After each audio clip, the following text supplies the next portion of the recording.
Deus, obrigado pelo teu servo. Obrigado pelo que o Senhor já falou a ele.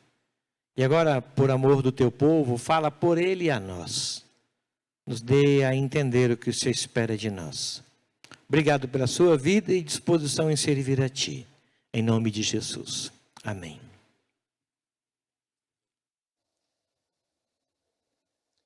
Amém. Estão me ouvindo? Estão me ouvindo? Graça e paz. Estão me ouvindo bem? Graça e paz, queridos. Bom dia. Coisa boa é estarmos juntos mais uma vez. Que alegria é estarmos juntos. Que alegria é servirmos ao Senhor, começarmos a nossa semana do melhor jeito possível. E estamos aqui juntos para ouvir da palavra do Senhor. Nós vamos então hoje fazer o fechamento de Gálatas. Peço que você abra então a sua Bíblia, Gálatas 6. Acredito que por todo esse tempo junto aqui, o Senhor tem cuidado de nós, o Senhor tem falado conosco por meio da tua palavra. E hoje não é diferente. Hoje o Senhor também quer nos ensinar. Gálatas 6, verso 11. Gálatas 6, verso 11. Eu quero fazer um pouco diferente de como eu tenho feito. Eu quero passar verso a verso e depois as aplicações para o final. Tá bom? Vamos lá então, da mesma maneira como nós estamos, mas com muita reverência, nós estamos diante da palavra do Senhor e que o Senhor possa falar conosco. Gálatas 6, verso 11. Vede com que letras grandes vos escrevi de meu próprio punho. Todos os que querem ostentar-se na carne, esses vos constrangem a vos circuncidardes, somente para não serdes perseguidos por causa da cruz de Cristo. Pois nem mesmo aqueles que se deixam circuncidar guardam a lei. Antes querem que vos circuncideis para se gloriarem na vossa carne. Mas longe esteja de mim gloriar-me, senão na cruz de nosso Senhor Jesus Cristo, pelo qual o mundo está crucificado para mim e eu para o mundo. Pois nem a circuncisão é coisa alguma, nem a incircuncisão, mas o ser nova criatura. E a todos quantos andarem de conformidade com esta regra, paz e misericórdia sejam sobre eles e sobre o Israel de Deus. Quanto ao mais, ninguém me moleste, porque eu trago no corpo as marcas de Jesus. A graça de nosso Senhor Jesus Cristo seja, irmãos, com o vosso espírito. Amém. Então vocês percebem que nós estamos realmente lendo o corpo de uma carta. Paulo, ele finaliza e ele está dizendo, olha, que a graça do nosso Senhor Jesus Cristo esteja com vocês. E isso é muito importante estar aqui no texto bíblico, para que a gente saiba que realmente é uma carta. Isso é uma carta escrita por Paulo, porque ele pastoreava a igreja do Senhor dessa forma. Nós já sabemos, como de costume, eu sempre falo aqui, Paulo era um grande plantador de igreja. Ele plantava a igreja por onde ele passava. Mas ele plantava a igreja e não as deixava sozinhas. Ele plantava a igreja e pastoreava por meio das suas cartas. Essa, então, é a primeira carta que Paulo escreve. Carta de Paulo aos Gálatas. Por quê? Nós estamos acabando de ver aqui o fechamento, então, e ele está concluindo justamente naquilo que é o grande tema de Gálatas. Qual é o grande tema de Gálatas? As pessoas acreditavam, e esses falsos mestres diziam para os seus discípulos, diziam para essa igreja, olha, para vocês serem salvos, vocês precisam observar a cruz de Cristo, mas não é só isso, vocês precisam circuncidar. Ou seja, você precisa desse corte na sua carne para realmente mostrar que você é salvo ou não. E isso corrompe toda a mensagem do Evangelho, porque nós sabemos que não existe nem 1 milímetro do que nós fazemos, nem 0,0001 milímetro é possível, é capaz de nos salvar. Nada do que nós fazemos é possível para que sejamos salvos. E Paulo aqui, como a sua primeira carta que ele escreve, e essa é a única carta. Se você olhar para qualquer outra carta, você vai ver Paulo cumprimentando, dando um joia, perguntando como é que eles estão, orando pela igreja. Você vai ver Paulo fazendo isso. Essa carta não. Paulo ele está cumprimentando os irmãos e ele já chega com tudo. Ele já diz, oi irmãos, tudo bem? Eu não estou acreditando que vocês estão fazendo isso. Depois de eu ter pregado o evangelho genuíno, que somente por Cristo e só Cristo salva, vocês já estão se desviando? Nossa, como foi rápido. Essa é a carta que Paulo já chega com tudo. 5 versículos de início e depois ele já diz, eu estou admirado porque vocês estão se desviando da verdade, vocês estão se desviando do evangelho. Eu estou admirado pelo fato de vocês serem tão rápidos assim. Paulo, então, ele conclui e ele está fechando no principal assunto da carta. Esse é o principal assunto da carta. Por isso que ele conclui. A conclusão tem isso. Você que faz os trabalhos aí na faculdade, na escola, você sabe que a conclusão não é nada para inventar. A conclusão nada mais é do que fechar a carta, fechar aquilo que você está dizendo e falando o óbvio. Então, Paulo aqui, ele está falando o óbvio para nós. E ele começa dizendo, vede que grandes letras vos escrevi de meu próprio punho. Por que ele está dizendo isso? Por que ele está dizendo, veja que com que grandes letras vos escrevi? Aqui, existem algumas possibilidades. Paulo pode ter escrito essa carta, é muito provável que não. Eu acredito que ele não tenha escrito toda essa carta. A primeira possibilidade é que ele escreveu toda essa carta. A segunda possibilidade é que o amanuense, aquele secretário, escrevia para ele enquanto ele ditava. Então ele ditava, e é muito provável que Paulo está querendo chamar a atenção deles aqui. Nós sabemos que ele está dizendo isso aqui pelas letras grandes, talvez seja uma possibilidade da sua enfermidade. Uma das possibilidades do espinho na carne, que Paulo fala lá em 2 Coríntios, é justamente o seu problema com a visão. Alguns acreditam que esse era o espinho na carne, algo físico. Talvez, por isso que ele está dizendo letras grandes, mas eu acredito que não. Eu acredito que Paulo aqui ele está finalizando justamente chamando a atenção dos irmãos. Independentemente se ele escreveu ou não, o que não importa para nós. O importante é que ele está chamando a atenção. É como se Paulo estivesse colocando de negrito, sublinhado, itálico. É como se ele estivesse fazendo isso, justamente chamando a atenção dos seus leitores. Olha, prestem atenção naquilo que vocês estão ouvindo desses falsos mestres. Prestem atenção. Eles estão falando para vocês que vocês podem ser salvos pelo que vocês fazem.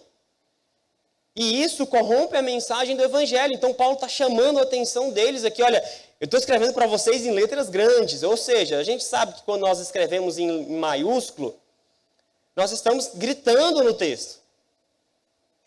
Nós estamos gritando no texto por quê? Porque Paulo está chamando a atenção deles. Romanos 16, 22 diz assim, eu, Tércio, que escrevi esta epístola, vos saúdo no Senhor. Ou seja, é um amanuense escrevendo. Enquanto ele ditava, esse secretário escrevia essa carta e depois era enviado. Então é muito provável que Paulo aqui realmente está querendo chamar a atenção dos leitores. Chamar a atenção dessa igreja. Queridos, nós estamos falando do evangelho corrompido na sua mensagem. Quando o evangelho é corrompido, nós temos uma igreja rasa, nós temos uma igreja que está fora da verdade do Senhor. O evangelho não pode ser corrompido na sua mensagem. Se nós contribuímos com a salvação, então a cruz é insignificante. Que sentido faz o Senhor ter morrido na cruz? Qual sentido faz o Senhor ter morrido na cruz? Por que ele morreu se nós poderíamos nos salvar? Percebe que a mensagem está corrompida? A mensagem está corrompida. Se nós cremos naquilo que eu faço, por que Cristo era necessário então vir para este mundo? Por mais que seja mínimo a minha parcela, qual sentido faz Cristo ter vindo a este mundo? Não faz nenhum sentido. Por isso que Paulo aqui ele está chamando a atenção desses falsos mestres. E aí o verso 12, ele chama a atenção deles, olha, eles querem ostentar-se na carne. Esses vos constrangem a vos circuncidar somente para não serem perseguidos. Então, o que diz aqui o verso é que esses falsos mestres, e nós sabemos, só para contextualizar, Paulo plantava uma igreja. Digamos que você é um plantador de igreja. Você plantou uma igreja, você iniciou um trabalho, você pregou o evangelho, pessoas aceitaram, a igreja se iniciou, a igreja foi fundada. Só que quando você vira as costas, vem uns falsos mestres e começa a bombardear esses irmãos. Olha, esse Paulo aí que falou para vocês, vocês têm que ficar ligados com eles. Vocês precisam os circuncidar para vocês serem salvos. Então Paulo está combatendo aqui uma gigantesca heresia. E aí nós percebemos então no verso que esses falsos mestres que mentiam para esses irmãos de Gálatas, era porque eles não queriam ser perseguidos. Por quê, irmãos? Porque nós sabemos que um judeu, quando ele se converte ao cristianismo, ele fatalmente iria ser perseguido. Muito provável, mas não somente muito provável, eu posso afirmar isso com certeza, alguém que se convertia ao cristianismo, um judeu que abandonava todas aquelas tradições judaicas, tudo aquilo que o Senhor já cumpriu na cruz, um judeu que abandonava essas práticas, eles eram perseguidos. E Paulo vai trazer para nós aqui no verso 17. No verso 17 ele vai dizer, eu trago marcas no corpo. Não é marcas espirituais, marcas que a gente não consegue ver. São marcas físicas. Então, eles estão fazendo isso justamente... Olha, eu vou pregar aqui o evangelho, eu vou falar aqui uma coisa adulterada, por quê? Porque eu não quero ser perseguido. Então, toda essa bagunça, toda essa carta escrita, é porque esses falsos mestres, eles se colocavam diante do povo, mas não para pregar um verdadeiro evangelho, não necessariamente porque eles não conheciam a verdade, mas porque eles iam ser perseguidos. Então Paulo está dizendo aqui que eles faziam porque eles iam ser perseguidos.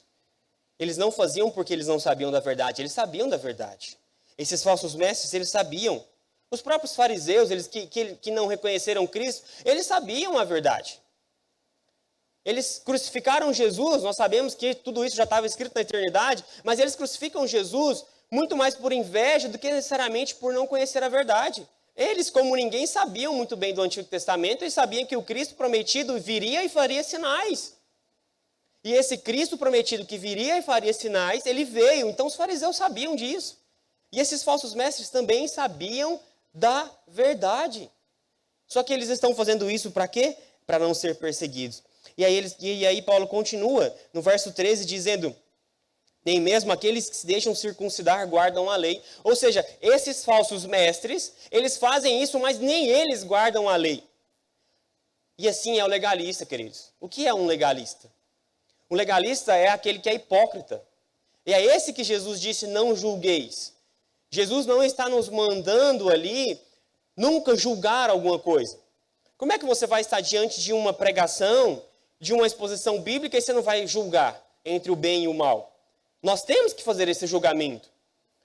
Quando nós ouvimos uma mensagem adulterada, quando nós ouvimos a mensagem do evangelho que é corrompida, nós precisamos ter esse julgamento. Não é isso que Cristo está condenando. Nunca julgue alguém. Não é isso. O que Cristo está julgando, o que Cristo está dizendo ali é um julgamento hipócrita. É você que aponta o dedo, mas você não faz nada para cumprir aquilo que você aponta o dedo. E esses falsos mestres eram esses legalistas. Esses legalistas, e é sempre assim. O legalista, ele aponta o dedo na sua cara, ele diz que você está errado, mas nada faz para seguir aquilo que ele aponta para você. Ele diz o tempo todo, olha, você precisa prestar atenção, você precisa seguir nesse caminho, você precisa seguir nessa direção. Mas ele mesmo, ele não faz isso. Ou seja, é o que Jesus condena. Ele diz, eles atam fardos pesados, mas nem mesmo eles cumprem isso. Jesus, ele censura esses que são hipócritas. E a hipocrisia é algo muito sério. E esses legalistas, eles faziam isso. Eles apontavam o dedo, eles diziam que eles estavam errados, mas o texto está nos dizendo que nem mesmo eles guardam a lei. Nem mesmo eles. E Paulo diz que longe de mim gloriar-me senão em Cristo. No final do verso 13, ele traz isso, eles se gloriam e eles se gabam pelo fato de verem em vocês a circuncisão. Eles dizem, olha, eles estão circuncidando e eles se gabam por isso. E aí Paulo faz um contraste no verso 14, mas longe esteja de mim. Ele está contrastando aqui a sua ideia, dizendo, longe de mim gloriar-me em alguma coisa que não seja a cruz de Cristo. Paulo tinha muito bem isso, ele sabia e ele entendia muito bem isso. Por isso que lá no verso 20, volte aí um pouco a sua Bíblia, lá no capítulo 2, verso 20, por isso ele vai dizer, logo, já não sou eu quem vive, mas Cristo vive em mim. E esse viver que agora tenho na carne, vivo pela fé no Filho de Deus que me amou e a si mesmo se entregou por mim. Paulo, ele sabia que a sua vida não tinha nenhum valor e ele reconhecia isso. Queridos, a nossa vida não tem nenhum valor senão na cruz de Cristo. A nossa vida não importa, tudo que nós fazemos nessa vida não importa senão a cruz de Cristo. A cruz de Cristo tem valor para nós. E ela precisa ser algo mais, o bem mais valioso que nós temos, a cruz de Cristo. Eu estava até conversando com a Natália esses dias e me refletindo sobre isso. Como pessoas que não têm uma direção e não são guiadas pelo Evangelho vivem uma vida sem sentido. Qual sentido é a vida de alguém que não tem o Evangelho? Que não é alcançada e não foi alcançada pelo Evangelho? Qual sentido? Vir aqui, estudar, ganhar dinheiro e pronto, acabou. Que sentido faz? É uma vida sem identidade. É uma vida sem propósito. É estar aqui, viver esta vida e morreu e acabou. As pessoas que não têm o Evangelho como centro da sua vida, é uma vida sem identidade. É uma vida que não faz sentido. E Paulo aqui, ele nos ensina que, como diz em Filipenses 1:21, porquanto para mim o viver é Cristo, morrer é lucro. Ou seja, minha vida não tem nenhum sentido senão na cruz de Cristo. A minha vida não tem nenhum valor senão a cruz de Cristo. Eu não me glorio porque as pessoas estão seguindo uma inverdade. Eu não me glorio por isso. Eu me glorio na cruz de Cristo. É a cruz que tem valor para mim. É a cruz. Não faz sentido. E aí ele continua no verso 15. Nem a circuncisão é coisa alguma, nem a circuncisão, mas o ser nova criatura. E aqui o texto está dizendo literalmente nova criação. É literalmente nova criação. Ou seja, independentemente do que você faz. Quem que te torna uma nova criatura? Quem abriu os seus olhos espirituais? Efésios 2 nos diz que você estava morto e você não podia fazer nada. Então quem veio até você e abriu e tirou as suas vendas? Quem abriu o seu coração? Não foi você mesmo que disse, oi Senhor, eu estou aqui e eu quero te buscar. Romanos nos diz que ninguém busca ao Senhor. Ninguém busca ao Senhor. Paulo está refletindo aqui então e trazendo para nós é que independentemente do que você faz, seja circuncidado, seja incircuncidado, você não é salvo pelo que você faz. É a nova criação que Cristo faz em você, que significa que você é alguém salvo. E essa nova criação, ela vem do Senhor. E somente do Senhor. Não há nenhuma possibilidade de você se salvar. Toda a glória é do Senhor. E o verso 16 nos diz, e a todos quanto andarem de conformidade com esta regra, paz e misericórdia sejam sobre eles. Aqui é muito provável que Paulo esteja falando aqui um só povo. Se você olhar para o seu verso 16, dá a impressão que Paulo está se referindo a dois povos. Olha aí. Olha o verso 16, presta atenção aí, eu já estou indo para a aplicação daqui a pouco. A todos quanto andarem de conformidade com esta regra. Ou seja, aqueles que andam de conformidade com esta regra e sobre o Israel de Deus. Dá a impressão que Paulo está falando aqui de dois povos. Aqueles que andam nessa conduta e sobre o Israel de Deus. Mas não. Aqui Paulo está nos mostrando e nos dizendo que nós somos um só povo. Aqui é um só povo. Paulo está se referindo àqueles que foram transformados, àqueles que são novas criaturas. Esses são o Israel de Deus. É o único Deus, é o único povo. Aqui eu não quero entrar necessariamente no assunto se a igreja do Antigo, se a Antigo Testamento era ou não igreja. Aqui eu não quero entrar, muitos entram nessa polêmica, se já a igreja sempre foi desde o Antigo Testamento. Não quero entrar necessariamente nisso. O que eu quero dizer é que todos esses que são nova criatura, aqueles que foram transformados pelo Senhor, esses são a nova criação do Senhor. Eles são a nova criação do Senhor, independentemente do que nós fazemos. Então, esses são o Israel de Deus. E é isso o que o Senhor nos traz. Em Filipenses 3:3 vai dizer assim: porque nós é que somos a circuncisão, nós é que adoramos a Deus no Espírito e nos gloriamos em Cristo Jesus e não confiamos na carne. Mas como assim, Paulo? Você está falando que nós somos da circuncisão? Ué, mas você passou a carta toda falando que nós não somos salvos pela circuncisão. Como assim você está falando que nós somos a circuncisão? O que Paulo está se referindo aqui é uma circuncisão daquilo que o Senhor iria fazer no nosso coração. Porque nós sabemos que a circuncisão era um ato, uma demonstração da aliança de Deus com o seu povo. Não me pergunte o porquê foi dessa forma, mas ele escolheu assim. Então era um sinal de uma aliança que Cristo fez com o homem. E aí ele vai nos mostrar que essa nova aliança, ela iria ser feita não na nossa carne, mas no nosso coração. E é isso que ele diz lá em Jeremias 31 e o verso 33. Olha o que ele diz, presta atenção. Eis que vem dias, diz o Senhor, em que firmarei nova aliança com a casa de Israel. Porque esta aliança que firmarei com a casa de Israel, depois daqueles dias, diz o Senhor, na mente lhes imprimirei as minhas leis, também no coração lá as escreverei. Eu serei o seu Deus e eles serão o meu povo. O que Paulo está se referindo aqui, então, é que não há dois povos, é um só povo. Porque aquela circuncisão que era feita na carne, agora ela é feita no coração. E todos esses que têm essa marca no coração, eles são filhos de Deus, eles são nova criação, nova criatura. Paulo está chamando a nossa atenção e dizendo, todos esses, no final do verso 15, todos esses são uma nova criatura, a nova criação de Deus. E eles são o Israel de Deus, um só povo. O Israel de Deus que tem a circuncisão no coração. Os filhos de Abraão, os filhos da promessa, que viriam por meio da linhagem de Abraão. Então esse é o Israel de Deus. Independentemente do que você faz. Você faz parte do Israel de Deus. Nós cantamos aqui na primeira música, Nova Jerusalém. Ah, mas por que Nova Jerusalém? Nós não vamos voltar para Jerusalém? Porque tudo isso está englobado num só povo. Esse é o Israel de Deus. E o Israel de Deus é aquele que foi circuncidado, mas no coração. Por isso ele diz em Jeremias isso.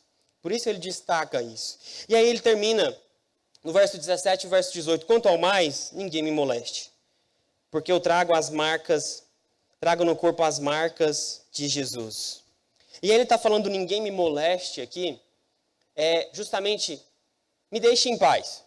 Ninguém tire a minha paciência em relação ao Evangelho. Queridos, nós sabemos que quando se tratava da mensagem do Evangelho, isso era algo que deixava Paulo muito furioso. E precisa nos deixar furioso. Se nós nos afastarmos da palavra, do Evangelho em sua essência, o Evangelho em sua pureza, isso precisa nos deixar irados. E Paulo está dizendo, olha, quanto ao mais, eu estou finalizando aqui já, estou dizendo para você, ninguém tire a minha paciência por isso. Ninguém tire a minha autoridade, porque alguns ali questionavam a autoridade de Paulo. Eles diziam, esses falsos mestres, olha, vocês precisam observar o que esse Paulo está falando. Ele não é assim esse apóstolo que se diz, não. Então Paulo está dizendo, ninguém me moleste. Ninguém me perturbe por conta desse falso evangelho. Porque eu trago comigo as marcas de Jesus. E essas marcas são marcas físicas. São açoites sem medidas. É apedrejamento. É perseguições diversas. Paulo trouxe e teve com ele marcas, mas marcas de verdade. Essas foram as marcas que esse apóstolo que ele vai se denominar fora de época, mas aquele apóstolo que trouxe no seu corpo marcas de um escravo de Cristo. Como ele se denomina, marcas de um escravo de Cristo. E aí ele finaliza dizendo que a graça do nosso Senhor Jesus Cristo seja, irmãos, com o vosso espírito. É tão interessante que até na bênção final, até no seu finalizar aí, até na sua conclusão, concluindo já, ele ainda fala da graça do Senhor.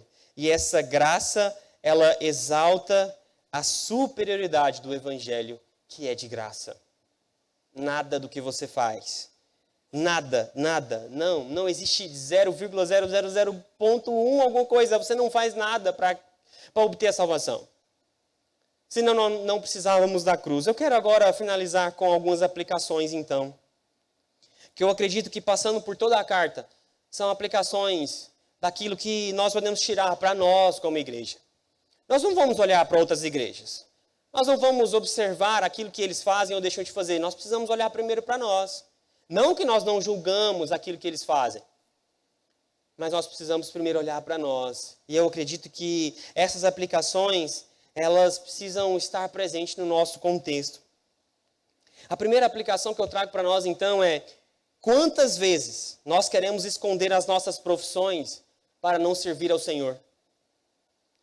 Lembra que os falsos mestres, eles não faziam por conveniência? Ou seja, eles não pregavam o evangelho porque eles sabiam que iam ser perseguidos. E quantas vezes nós nos escondemos atrás da nossa profissão, do nosso trabalho, para não servir ao Senhor? Pastor, está muito corrido. Pastor, eu não consigo estar na igreja. Pastor, eu não consigo fazer nada. Pastor, eu não consigo ler a Bíblia porque está muito corrido. Tá bom, querido. Eu sei, é válido.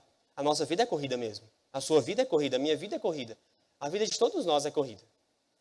Mas para aquilo que você quer fazer, você tem tempo. Para aquilo que é prioridade para a sua vida, você tem tempo. Então, queridos, nós não podemos nos esconder atrás disso para não estar servindo na igreja.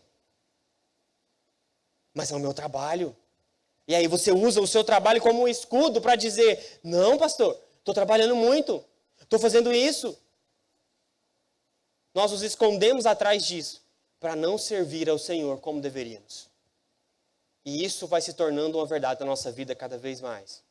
É o meu trabalho, a minha vida profissional. Nós acabamos de falar que aqueles que não têm o evangelho vivem uma vida sem identidade. Talvez você está aqui dentro, nós estamos aqui dentro, e vivendo uma vida sem identidade. Vivendo uma vida sem propósito. Queridos, não podemos nos esconder naquilo que Deus nos deu. Você tem dons para servir ao Senhor. Todos aqui têm capacidade para servir ao Senhor. Você tem dons. Se a igreja ainda está de pé, porque ela ainda tem dons. Existem os dons. E esses dons precisam ser manifestados na igreja. E você tem dom. Você tem para o que servir. Você pode fazer. Você tem tempo para isso. Não se esconda atrás do seu emprego para não servir ao Senhor. Segunda aplicação, nós devemos tomar cuidado com o legalismo. Nós devemos tomar cuidado com apontar o dedo, cobrar das pessoas aquilo que nós não fazemos. Nós não podemos ser hipócritas a ponto de apontar o dedo para as pessoas e dizer: siga esse caminho, faça isso, você está errado. Você errou aqui, viu? Como se você não tivesse erro. Como se você não tivesse seguindo algo que nem é bíblico. Queridos, se a Bíblia for o centro da nossa igreja, é o suficiente. Às vezes nós estamos seguindo algumas tradições que é algo que não é bíblico. Nós estamos seguindo algo que o Senhor não trouxe para nós, mas nós seguimos. Porque foi assim, como costumeiramente fui acostumado assim, então eu sigo. Se a Bíblia for o centro, ela direciona toda a igreja, ela direciona todo o centro, toda a dinâmica da igreja. Então a Bíblia, ela precisa ser o centro. Não podemos ser legalistas a ponto de seguir algo que a Bíblia não nos traz. Não podemos estar apegados a algo que a Bíblia não nos traz. A Bíblia precisa ser o nosso centro. Não podemos apontar o dedo como se nós cumpríssemos toda a lei. Como se nós cumpríssemos tudo aquilo que o Senhor nos ordena. Não estou dizendo que vamos viver de forma negligente quanto ao não cumprir a lei, então não vou cumprir nada. Mas o Senhor nos chama a olhar para a Escritura. Se a Escritura for o centro da nossa igreja, nós estamos bem direcionados. É a Escritura. Uma terceira aplicação é que nós temos a noção. Todos aqui eu acredito que não, que não tem, que tem a noção que é salvo pela cruz de Cristo. Todos aqui sabem, porque nós somos uma igreja bíblica que segue a palavra do Senhor, uma igreja que é regida pela palavra, a nossa opinião é feita em cima da palavra, a Bíblia é a nossa grande regente. Ela que nos diz o que devemos fazer ou não. E uma aplicação para nós aqui é que você já sabe que isso é uma verdade. Nós já temos uma boa doutrina, nós já temos uma boa teologia. Muito provável essa carta, por mais que tenha a aplicação a nós, mas essa não é algo que se aplica a nós no sentido de vocês são salvos pelo que vocês fazem. Sabemos que somos salvos pela cruz e unicamente pela cruz de Cristo. Você sabe dessa verdade. Você sabe que não é salvo porque deixou ou não de pintar a unha, de colocar um brinco, de colocar tantas outras coisas. Você é salvo, que não é salvo. Você sabe que não é salvo pelo que você faz. Sabemos essa verdade. Por quê? Porque estamos pautados na Escritura.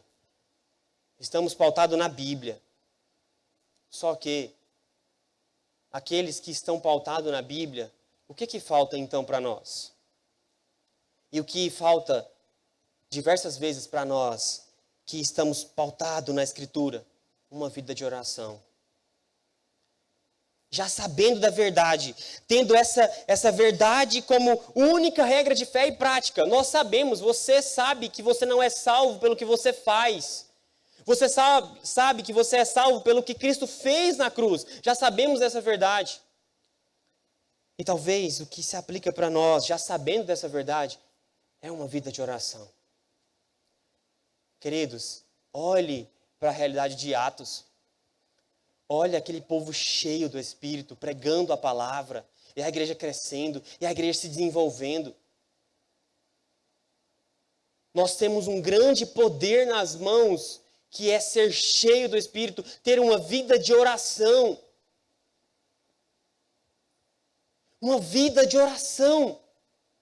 Se nós já temos a Escritura que nos rege, imagina se nós tivermos uma vida de oração. E aqui eu não estou falando isso que nós vamos ser salvos pelo que nós vamos orar, pelo tanto que nós vamos produzir. Mas imagina, queridos, essa igreja sendo regida pela palavra e tendo uma vida de oração. Você consegue orar 10 minutos do seu dia? Ixi, é demais, pastor. Você consegue orar 15, 20 minutos, 30 minutos do seu dia? Só aquela oraçãozinha prática antes de dormir. Queridos, se nós orarmos, se nós buscarmos ao Senhor de verdade, nós vamos ser uma igreja cheia do Espírito.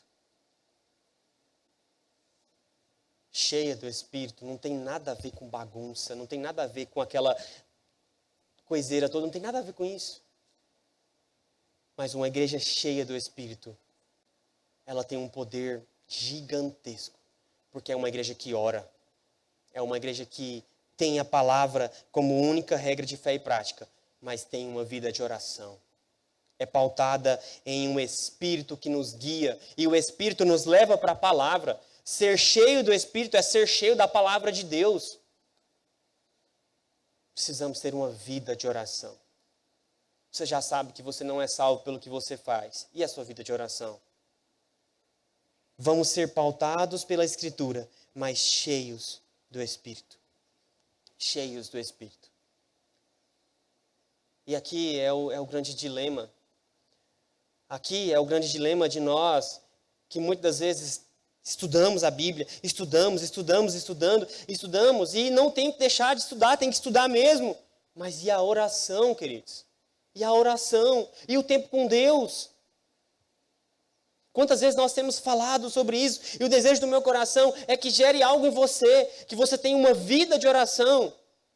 Uma igreja cheia do Espírito Santo não é uma igreja com alguns irmãos cheios do Espírito, mas é de forma individual. Todos buscando ao Senhor, todos orando, tendo uma vida de entrega ao Senhor. Imagina o que nós vamos fazer com esse poder na mão, como desceu em Atos. Essa vida de oração pautada na Escritura. Uma quarta aplicação é que Cristo é tudo para você mesmo. Paulo, ele vai dizer aqui, ele vai mostrar que ele está crucificado para o mundo e para ele mesmo. Cristo é real para você? Você morreu para o mundo mesmo? Você olha para o mundo e para as coisas que ele te oferece e você ainda tem encanto por ele? Ou você perdeu encanto por ele? As coisas deste mundo, o dinheiro, a fama, o poder, isso ainda te atrai? Não que não vamos ser mais tentados, mas isso ainda te atrai? Uma vida bem sucedida, isso ainda atrai você? Ou você está apenas acostumado com a religião? Ou você foi apenas acostumado com a religião? Ou você foi apenas acostumado em vir à igreja todo domingo e estar aqui nas atividades semanais? Isso tudo para você é um costume? Ou Cristo realmente é real para você a ponto de você dizer: eu morri para o mundo e o mundo morreu para mim? Paulo tinha um viver pautado não no costume, não naquele que ele foi acostumado, mas num Cristo que era real para ele. Isaías 29:13 vai dizer: visto que este povo se aproxima de mim e com a sua boca e com seus lábios me honra, mas o seu coração está longe de mim. Hernandes Dias Lopes vai dizer: tudo isso é muito igrejismo contemporâneo. Não passa de exibição seca, enfadonha, lúgubre e morta. Quantas vezes nós estamos abrindo a nossa boca, cantando ao Senhor, mas o Evangelho não é real para nós? Quantas vezes aos fins de semana nós passamos aqui adorando ao Senhor, mas isso não é real para nós, porque na segunda-feira nós vamos voltar a fazer as nossas práticas que nós continuamos fazendo. E semana após semana nós continuamos fazendo essas coisas, porque o mundo ainda nos encanta. As coisas deste mundo ainda nos encantam. Queridos, Paulo não vivia no meio termo. E o costume nos faz viver no meio termo. O costume nos faz viver no meio termo. Paulo, ele tinha algo muito bem centrado. Eu morri para o mundo, eu fui crucificado para o mundo. Cristo é real para mim. Uma quinta aplicação é que toda honra e toda glória deve ser dada somente a Deus. Como já dito, não existe nada do que você possa fazer que você vai obter a salvação. Nem o seu sim. Até o seu sim é Cristo que coloca no seu coração. Porque se o seu sim é 0,00001, então, na salvação, você tem parte nele. É claro que nós temos responsabilidade nisso. Nós temos a responsabilidade, mas Cristo operou em nós e permite, então, que nós sejamos salvos. E essa é a grande tensão de toda a doutrina. Como conciliar a soberania de Deus com responsabilidade humana? Como que eu concilio isso? Queridos, eu não sei como conciliar, mas eu sei que a salvação é 100% de Jesus. A salvação está 100% na cruz, porque toda honra e toda glória é dada a Ele. Paulo, ele nega a dizer que qualquer milímetro é Ele que faz. Ele nega a se falar isso, ele nega a falar isso. Ele diz então que tudo vem do Senhor, tudo provém do Senhor. E uma sexta aplicação, e que mostra as marcas de Cristo em Paulo. Você carrega marcas do Evangelho na sua vida? Nós cantamos aqui, tudo entregarei, né? Aquele hino, tudo entregarei. Nós cantamos, estou disposto a morrer por Cristo. Nós estamos cantando agora, por Ele que eu estou gastando a minha vida. Com alegria, perdendo tudo ainda. E muitas das vezes nós cantamos, mas nós não prestamos atenção naquilo que nós estamos cantando. Nós nos gastamos pelo Senhor aos fins de semana. E esse é o grande paradoxo da vida cristã. Nós vivemos o fim de semana e está tudo bem, é tudo ok. Mas e de segunda a sexta? E o seu culto diário? E o seu culto familiar? Queridos, nós podemos dizer que estamos gastando nossa vida pelo Senhor mesmo? Nós podemos dizer que a nossa vida é entregue ao Senhor e por Ele nós damos a nossa vida? Eu não sei, sabe? Parece que esse cristianismo do nosso país é muito falso. Sabe, eu não sei a sua impressão disso. Mas parece que nos países perseguidos, para eles é real. Mas para nós é falso, porque nós acostumamos com o Evangelho. Desde pequeno nós ouvimos falar sobre Jesus, independentemente se você nasceu ou não num berço cristão, mas você ouve falar de Jesus. Você ouve as historinhas, e que legal, e que bacana. Mas parece que isso não é real para nós. Parece que nós lemos esse texto aqui, em que diz que carrego comigo as marcas de Jesus, mas isso aqui está distante de nós. Nossa, Paulo, que legal. Nossa, muito bom, você viveu isso aí. Você era realmente um escravo de Cristo. Só que o evangelho que nós vivemos é muito falso. Porque aí volta lá para Isaías. Nós dizemos com os nossos lábios, mas o nosso coração está longe dele. O mundo ainda nos encanta. As coisas deste mundo ainda nos encantam. Porque isso não é real para nós. Não é real para nós porque nós não temos vida de oração com o Senhor. Nós não temos relacionamento íntimo e profundo com o Senhor. O evangelho não é real para nós. Parece que nós tínhamos que ser perseguidos para ele ser real, né? Talvez se nós fôssemos perseguidos, nós estávamos vivendo uma verdade. Mas por anos e por anos, nós estamos vivendo uma mentira, um evangelho mentiroso. Um evangelho que não diz e não condiz com a nossa vida. Um evangelho que a nossa vida não reflete o verdadeiro evangelho. E aqui isso se aplica a mim também. Quantas vezes as minhas coisas é prioridade? Quantas vezes aquilo que eu tenho que fazer na minha vida é prioridade? E não o Senhor. Queridos, é hora de buscar ao Senhor de verdade. É hora de ter o evangelho real. Viver o evangelho real. Ter marcas no corpo do evangelho. Nós não somos perseguidos. Muito embora nós precisávamos disso. Para dar um choque. Nós não temos marcas em nós. E muito provável nós vamos morrer sem marcas como Paulo teve. Mas talvez podemos carregar traumas no nosso coração por Cristo. Traumas aqui nesse sentido de carregar marcas de Jesus. Caramba, eu sofri pelo Evangelho. Nossa, eu passei essa vergonha pelo Evangelho. Eu passei isso pelo Evangelho. É hora da gente sair desse comodismo, sair dessa religiosidade, sair desse legalismo. É hora da gente viver um evangelho real, um evangelho que pulsa no coração, irmãos. Um evangelho que queima, que arde no nosso coração. Um evangelho que queima a ponto da gente não segurar a nossa boca e a gente falar e falar e falar daquilo que queima no nosso coração.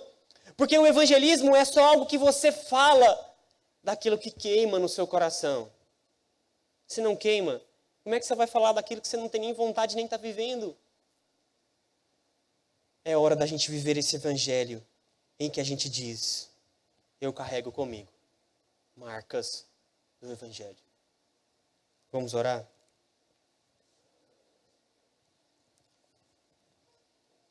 Senhor, que a Tua palavra nos constranja, Deus. Senhor, é hora de vivermos um verdadeiro evangelho. Senhor, nós aprendemos aqui em Gálatas que precisamos estar pautados na Tua Escritura, vivendo o evangelho em sua pureza. Tá, nós já sabemos disso. Nós sabemos disso. Mas cadê, na prática, nós vivendo isso? Por favor, Deus, nos constranja. Não dê descanso aos nossos olhos, Deus, enquanto nós não encontrarmos esse lugar de oração. Tire o nosso sono, Senhor. Tire o nosso sono para que a gente saia desse comodismo, para que a gente saia dessa inércia e vá viver um verdadeiro evangelho que reflete realmente o que diz na Tua Escritura. Um evangelho que condiz com o que o Senhor nos diz. Paulo se denominava como um escravo de Cristo, como o pior escravo de Cristo. Será que realmente nós somos esses escravos, Deus? Talvez nós estamos muito mais, Senhor, escravos do dinheiro, escravos da nossa vida, não escravos do Senhor. Quantas vezes o nosso serviço é prioridade para nós, Deus? Quantas vezes nós negligenciamos o nosso devocional porque a vida está corrida? Mas temos tempo para rede social, temos tempo para o celular, porque o celular nunca sai de perto de nós. Nós temos tempo para ele. Nós não temos tempo para o Senhor, Deus, é porque nós não estamos priorizando o Senhor. É porque esse evangelho falso que nós estamos vivendo, ele não é real para nós. Deus nos constranja a vivermos os nossos dias e todos os nossos dias para o Senhor, com uma vida de oração, com uma vida próxima do Senhor, carregando conosco marcas do Evangelho, marcas do Senhor Jesus, porque somos escravos do Senhor. E queremos continuar sendo escravos da cruz de Cristo. Nos mova, Senhor, nos faça ser uma igreja em movimento, uma igreja que ora, uma igreja que busca ao Senhor de todo o coração. Não uma igreja que proclama com os lábios apenas, mas o coração está longe do Senhor. Mas uma igreja que proclama com os lábios e o coração está próximo do Senhor. Por favor, Deus, não permita que seja mais um culto nas nossas vidas e a gente saia daqui continuando na mesma mesmice, na mesma vida, Senhor. Uma vida medíocre, uma vida que não atinge ninguém, uma vida que não muda a ninguém ao nosso redor. Por favor, Jesus, nos constranja, Deus, a começar por mim, Deus. Por favor, Jesus, por favor, Senhor, nos faça encontrar esse lugar de oração. Em nome de Jesus que eu oro. Amém.